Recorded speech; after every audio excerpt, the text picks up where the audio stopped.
Kementerian Agama Republik Indonesia telah menetapkan bahwa awal bulan Zulhijjah 1443 Hijriah jatuh pada hari ini, Jumat tanggal 1 Juli 2022. Melalui sidang itsbat yang telah dilaksanakan pada Rabu malam tanggal 29 Juni 2022. Dengan demikian, Hari Raya Idul Adha jatuh pada hari Ahad tanggal 10 Juli 2022. Hadirin jamaah salat Jum'ah Masjid Al-Iman yang insya Allah dimuliakan Allah Subhanahu wa taala. Ibnul Qayyim Al-Jauziyah rahimahullah memberikan penjelasan tentang malam dan hari terbaik sepanjang tahun. Beliau berkata, 10 malam terakhir bulan Ramadan lebih utama dari 10 malam pertama dari bulan Zulhijjah, dan 10 hari pertama pada bulan Zulhijjah itu lebih utama daripada 10 hari terakhir bulan Ramadan. Dari keterangan ini jelaslah bahwa 10 hari terakhir bulan Ramadan lebih utama ditinjau dari malamnya, karena di dalamnya dimungkinkan ada Lailatul Qadar. Sedangkan 10 hari pertama bulan Zulhijjah itu lebih utama ditinjau dari siangnya, karena di dalamnya terdapat hari Arafah, yaitu tanggal 9 Zulhijjah, dan hari Nahar atau Kurban pada tanggal 10 Zulhijjah. Di antara dalil yang menjelaskan tentang keutamaan 10 hari awal Zulhijjah adalah firman Allah Subhanahu wa taala di dalam Al-Qur'an surah Al-Fajr ayat 1 sampai 3. A'udzu billahi minasyaitonir rajim. Bismillahirrahmanirrahim. Wal fajr wa layalin 'ashr wasyaf'i wal watr. Demi fajar dan malam yang 10 dan yang genap dan yang ganjil. Imam Ahmad mengatakan, telah menceritakan kepada kami Zaid ibnul Habbab, telah menceritakan kepada kami Iyash ibnu Uqbah, telah menceritakan kepadaku Khair ibnu Nu'aim dari Abu Zubair, dari Jabir, dari Nabi SAW. Nabi SAW bersabda, Innal ashra ashrul adha wal watru yawmu arafah wasyaf'u yawmun nahri. Sesungguhnya malam yang 10 itu adalah malam 10 pertama bulan Zulhijjah, dan al-watr atau ganjil itu adalah hari Arafah, sedangkan asyaf'u atau genap adalah hari raya Kurban. Adapun keutamaan beramal soleh pada 10 hari pertama bulan Zulhijjah diterangkan dalam hadis Ibnu Abbas radhiyallahu anhuma di dalam kitab Sahih Bukhari. Ma min ayyamin al-a'malu salih ahabbu ila Allah fihinna min hadhihi al-ayyam, yani asyara Dzulhijjah.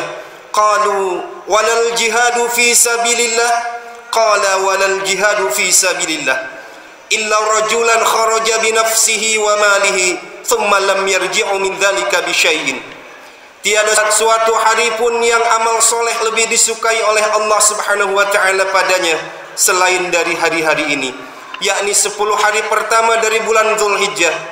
Maka para sahabat bertanya kepada Nabi, dan juga lebih utama daripada berjihad di jalan Allah? Rasul sallallahu alaihi wasallam menjawab, dan juga lebih utama daripada berjihad di jalan Allah, terkecuali seseorang yang keluar membawa hartanya untuk berjihad di jalan Allah, kemudian ia tidak pulang kembali selain dari namanya saja.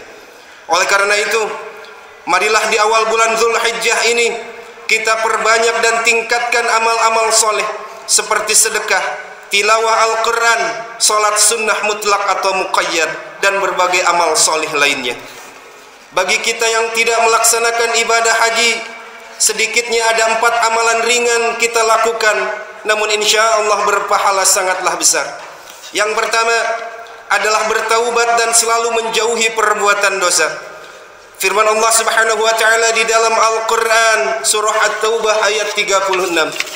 A'udzu billahi minasyaitonir rajim. Inna 'iddatash shuhuri 'indallah 12 syahran fi kitabillah yauma khalaqas samawati wal arda minha arba'atun hurum. Dzalika ad-dinul qayyim fala tadhlimu fihinna anfusakum wa qatilul musyrikina kaffah kama yuqatilunakum kaffah wa'lamu annallaha ma'al muttaqin. Sesungguhnya bilangan bulan pada sisi Allah adalah 12 bulan. Dalam ketetapan Allah di waktu menciptakan langit dan bumi, di antaranya ada 4 bulan haram atau suci. Ketetapan agama itulah yang lurus, maka janganlah kamu menganiaya diri kamu dalam bulan yang 4 itu. Dan perangilah kaum musyrikin itu semuanya, sebagaimana mereka memerangi kamu semuanya.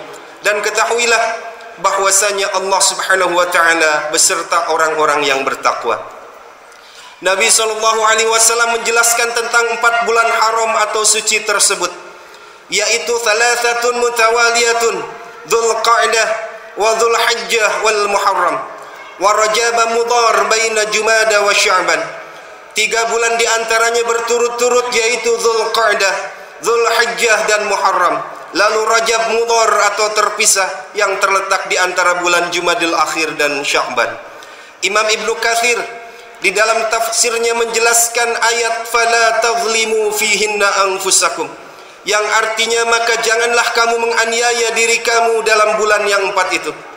Ali bin Abu Talhah telah meriwayatkan dari Ibnu Abbas, keempat bulan itu dijadikan sebagai bulan haram atau suci, yang kesuciannya sangat diagungkan, dan sanksi atas perbuatan dosa yang dilakukan pada 4 bulan itu diperbesar, sedangkan pahala dari amal soleh yang dilakukan di dalamnya diperbesar pula. Amalan yang kedua adalah melaksanakan puasa dari tanggal 1 hingga tanggal 9 Dzulhijjah. Nabi SAW telah mendorong kita untuk beramal soleh ketika itu, dan puasa adalah sebaik-baiknya amal soleh. Dari Hunaidah bin Khalid, dari istrinya, dari beberapa istri Nabi SAW mengatakan, kana Rasulullah sallallahu alaihi wasallam yasumu tis'a Dzulhijjah wa yauma Asyura wa 3 ayyamin min kulli syahrin awwala itsnain minasy-syahri wal khamis. Rasulullah sallallahu alaihi wasallam biasa berpuasa pada 9 hari awal Dzulhijjah, pada hari Asyura atau 10 Muharram, berpuasa 3 hari setiap bulannya, dan berpuasa pada hari Senin dan Kamis. Sedangkan keutamaan puasa pada tanggal 9 Dzulhijjah atau hari Arafah, Nabi SAW bersabda, siyamu yaumi Arafata ahtasibu 'ala Allah an yukaffira as-sanah allati qablahu was-sanata allati ba'dahu wa siyamu yaumi Asyura ahtasibu 'ala Allah an yukaffira as-sanah allati qablahu. Puasa Arafah atau tanggal 9 Dzulhijjah dapat menghapuskan dosa setahun yang lalu dan setahun yang akan datang. Sedangkan puasa Asyura 10 Muharram akan menghapus dosa setahun yang lalu. Hadis riwayat Muslim. Hadirin jamaah salat Jumat yang insya Allah dimuliakan Allah Subhanahu wa taala. Amalan ringan yang ketiga adalah memperbanyak zikir, terutama takbir mutlak dan muqayyad.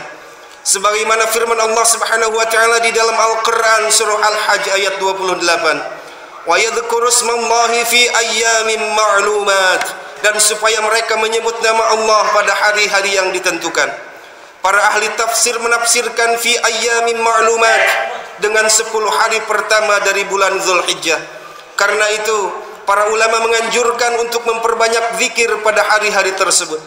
Berdasarkan hadis dari Ibnu Umar radhiyallahu anhuma, Nabi sallallahu alaihi wasallam bersabda, fa aktsaru fihinna minat tahlil wat takbir wat tahmid, maka perbanyaklah pada hari-hari itu tahlil, takbir dan tahmid. Hadis riwayat Ahmad. Imam Al-Bukhari rahimahullah menyebutkan, wa qala Ibnu Abbas wa dzkurullaha fi ayyamin ma'lumat ayyamul ashri wa ayyamul ma'dudat ayyamut tashriq.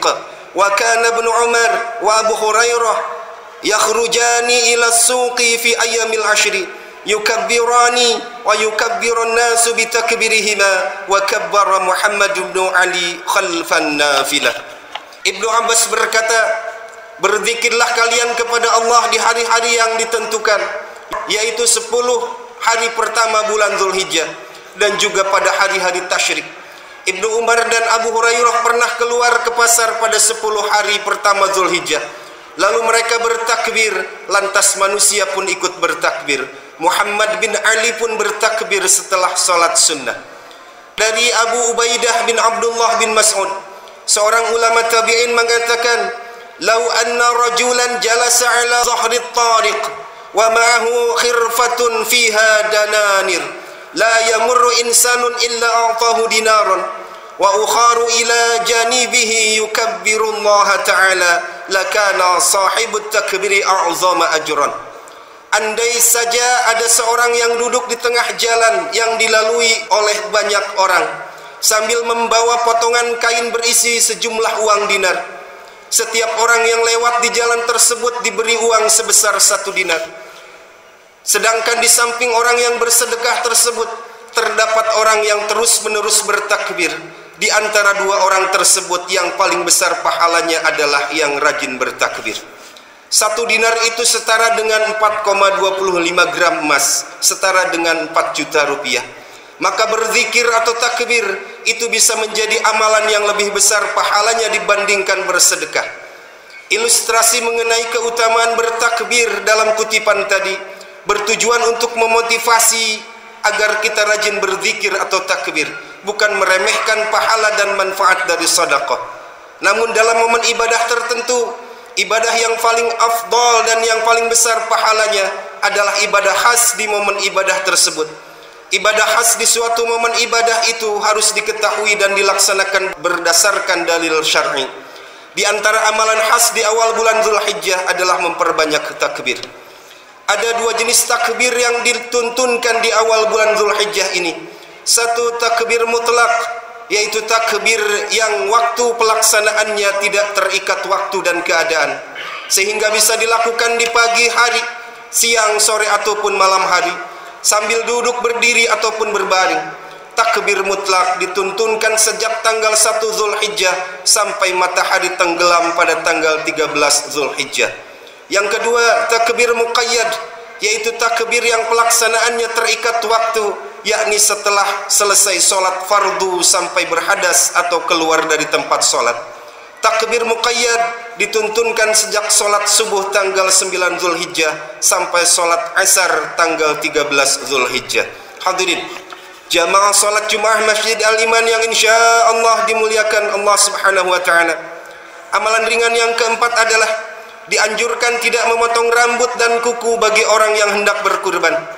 Diriwayatkan oleh Muslim dan yang lainnya dari Ummu Salamah radhiyallahu anha bahwa Nabi sallallahu alaihi wasallam bersabda, "Idza ra'aitum hilala dzil hijjah wa arada ahadukum ayyudha falyumsik an sya'rihi wa azfarihi." Jika kamu melihat hilal bulan Zulhijjah dan salah seorang di antara kamu ingin berkurban, maka hendaklah ia menahan diri dari memotong rambut dan kukunya.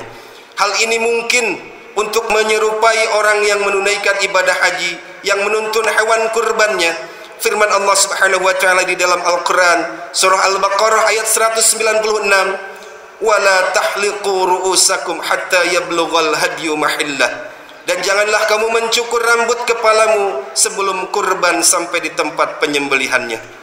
Sesungguhnya masih banyak lagi amalan sunnah yang ringan yang kita lakukan pada awal bulan Zulhijjah ini.